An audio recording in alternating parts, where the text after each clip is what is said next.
This is Naihanchi Sandan over an alligator. I'm 12 feet up over water I couldn't see into, and something's already in it. My legs didn't want to move.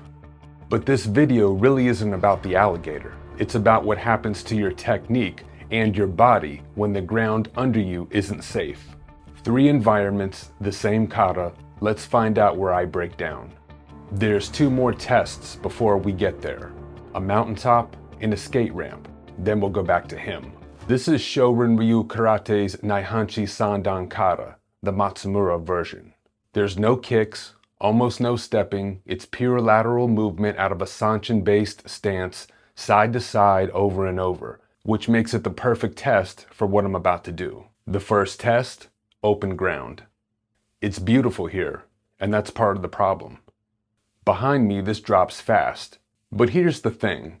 Nobody fights you from empty air. If someone's coming at me, they're coming in from the front. So my back's to the fall the entire time. I'm not looking at it, and I'm not even thinking about it. The Sanchin stance has to be firm here. Every technique has to be crisp, because if this were real, that's the only thing standing between me and the edge. Now in my case, it's out of sight, out of mind. I don't feel this. My mind doesn't register the drop as a threat because I'm not facing it. But that's just how my mind works. Somebody else standing at the same view and the same height as I am here, they might lock up completely. That's the real variable here. It's not the mountain. It's what your mind does with what it sees or what it doesn't see. So here my technique's clean. There's no fear. But that won't last.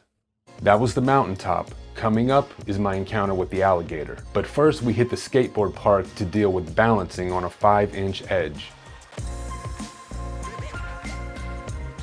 This edge is only 5 inches wide.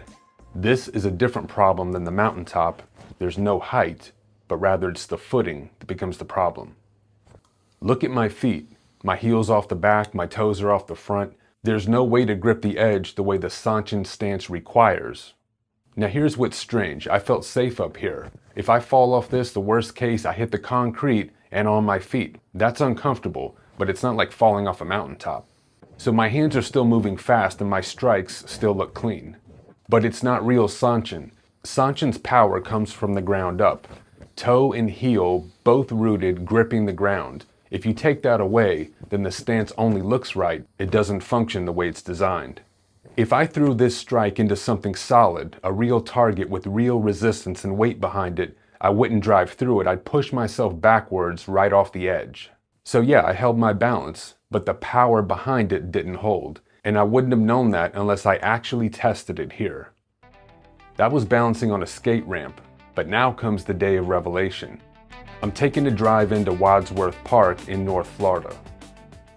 Here I'm close to land. There's no water worth mentioning below. My technique is solid, and this is what I expected this whole segment to look like. So here's the same height off the boardwalk. It's the same kata, but now I'm over water, and it's wet. I have to keep wiping this rail down just to trust my footing 12 feet in the air behind me. That sound you hear? That's not distant. Something's out there. I just couldn't see it. Now I've done this kata 12 to 15 times on this rail in the last 2 days. Surprisingly, it's not gotten any easier. The day before, I hadn't even planned to shoot yet. Then he showed up. He swam right up and went under the boardwalk, directly beneath where I've been standing. Now I wasn't geared up, but I decided to do the kata anyway, and you can see it here. Leaning forward the whole time, away from the drop. My technique is breaking down, not because the rail changed, but because I knew exactly what was under me. There's turtles here, a bird under the boardwalk. This isn't an empty pond, it's an ecosystem, and I was standing in the middle of it. So the next day I come back, my gi's on, and I'm back at the rail. I didn't know if he was still there. The water was darker this time, and the grunting was more frequent. Not knowing was almost worse than actually seeing him.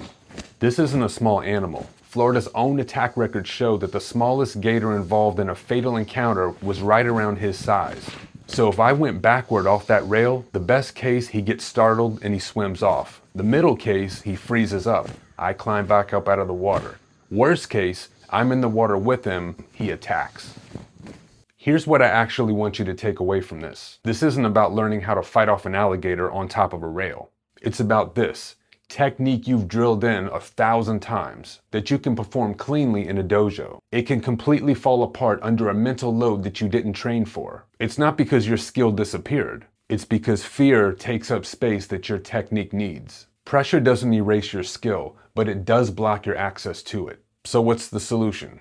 Build your fundamentals in comfortable environments. Then prove your techniques by repeatedly testing them in uncomfortable territory. Karate's not boring, make it exciting. Pressure test yourself under a variety of circumstances. Be safe about it, but don't be afraid to challenge yourself. You don't just walk into the next level, you have to press into it. Now, if you benefited from this video, share it with others, hit the like button, and please subscribe. I'll keep pressure testing kata in the future. Thank you for watching.